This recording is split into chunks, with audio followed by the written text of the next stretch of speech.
So I myself, obviously this is the part where I've got to share my story. So I myself was one of those children who would have had every single ACE in the book.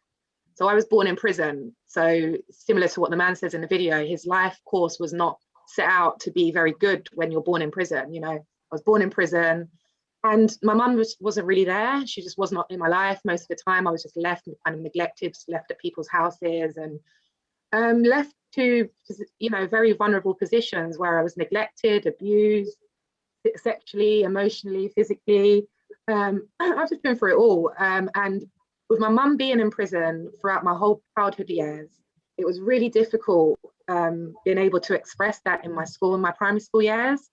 So every single day in primary school, I'd be sent out of my class, I'd sent to the office, and I would pick up tables and chairs and throw them all over the office. And I was 4, 5, 6 years old. I don't even know how I was picking these things up. I had so much rage and anger in me because of what I was suffering with my mum being in prison, that I just didn't know how to explain myself and express myself. But luckily enough, in primary school, and at those times there, them days there, where safeguarding was not so much of an issue, there was a lot of support. The teachers understood what was going on. The social services was in, you know, they let the school knew. So the school supported me. They wasn't kicking me out every minute. I mean, I was getting excluded all the time, but they never expelled me completely. They understood what was going on. If my mum never picked me up from school, the teacher would take me to her house, and I'd sit there until somebody come and get me and stuff like that. And that was where a really good support system was in place, because they knew what I was going through. I would say I mimicked my mum's behaviour, because I always knew that my mum was quite a bad woman. You know, she used to beat up man, and I thought that was the way to be. And I thought that would be the thing that you need to do to gain respect. But that obviously didn't work for me. So I got into secondary school. By the time I got to 12, I was stabbed the first time.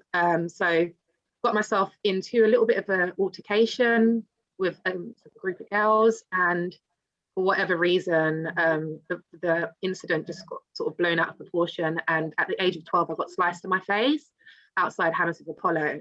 At that time, with suffering so much of the different ACEs that I was going through and so much different levels of trauma, I really didn't identify what I was going through. It just kind of just like another notch, another hit in the head, get back up and just carry on going. But like, yeah, it was complete trauma, but I didn't experience post-traumatic stress, if that makes sense, because it was just sort of adding to the stress that I was already going through. So it was just, you know, just carrying on. Got to secondary school, carried on with my bad behavior.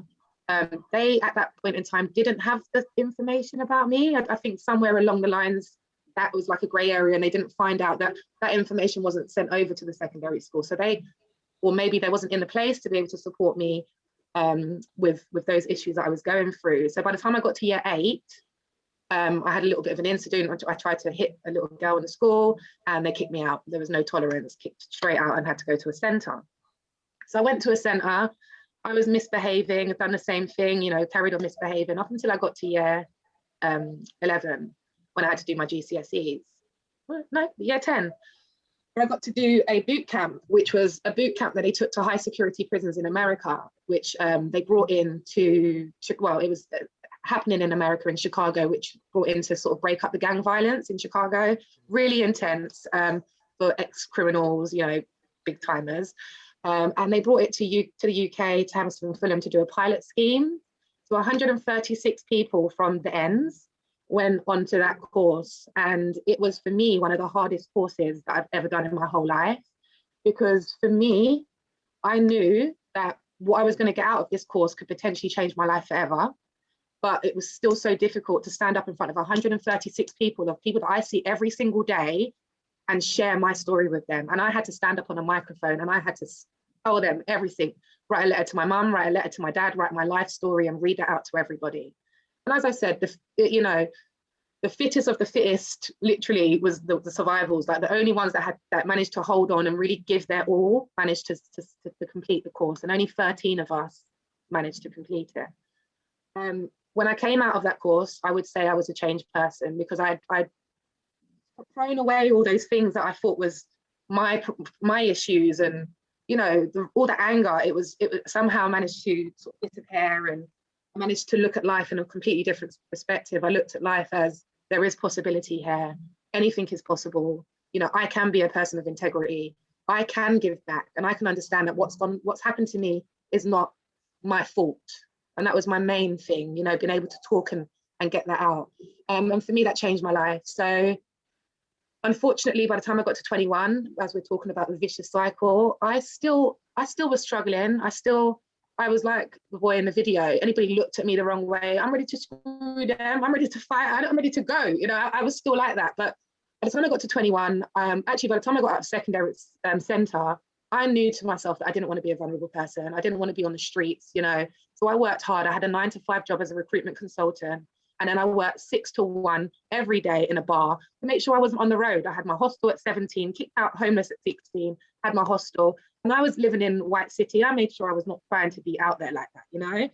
And unfortunately, by the time I got to 21, because of, I suppose, how people perceived me, they assumed that I was just always going to be one of them girls that want to fight and always like, I was just on it. There was another altercation, again, outside Hammersmith Apollo, where I ended up getting stabbed on my lunch break at work, which for me, I should have been so far away from any of these things happening to me. But at this point in time, I felt like I was still in that vicious cycle, and I needed to just kind of do more stuff to kind of get out of that, you know. Unfortunately, yeah, I got stabbed through my liver and my kidney. I had to get open surgery and had to get part of my liver removed, and I had to get my kidney stitched up. So I've got a big, massive scar all the way around here to there. And it changed my life. And at that point in time, I did have post-traumatic stress. I suffered, you know, jumping all the time, crying all the time, looking through my spy hole, thinking somebody's coming for me, just on edge, like completely.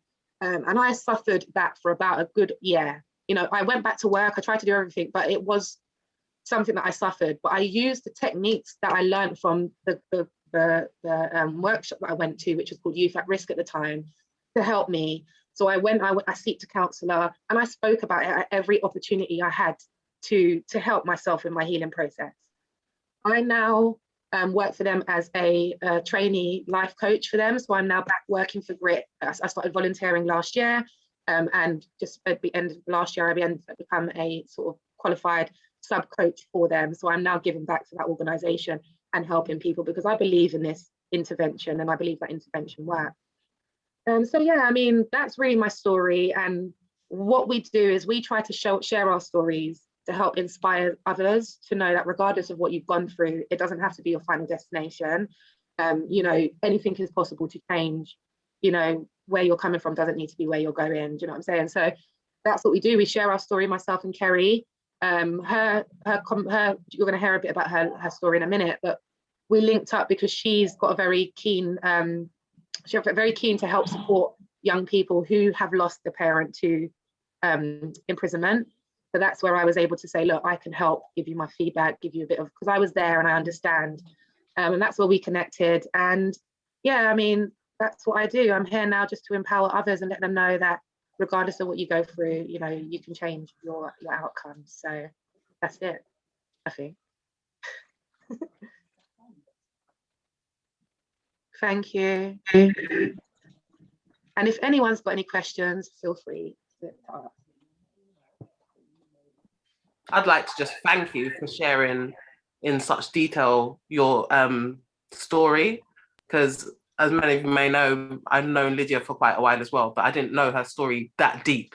So thank you so much for sharing. It gives me a bigger insight and love for you as a person, to see the growth and you giving back. It's like you came from one terrible cycle, but that terrible cycle led you to this light cycle where you can give back. So for me, I kind of live with everything happens for a reason. There was a reason for all these steps in your life to happen for you to be who you are today. And I'm just grateful to know you. And thank you again for sharing that with us. Like, it was very, very deep and powerful. Thank you.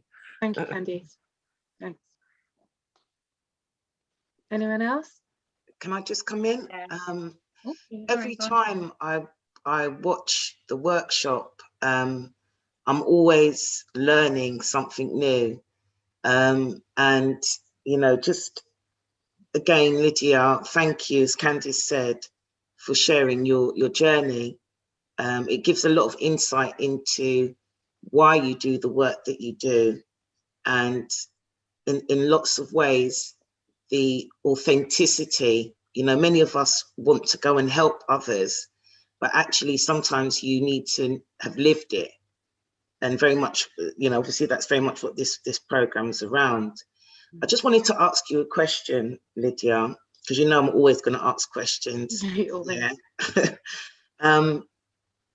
You talked about having support from the school, particularly when you were younger, and it was really important that you stated that they understood, yeah, and supported you.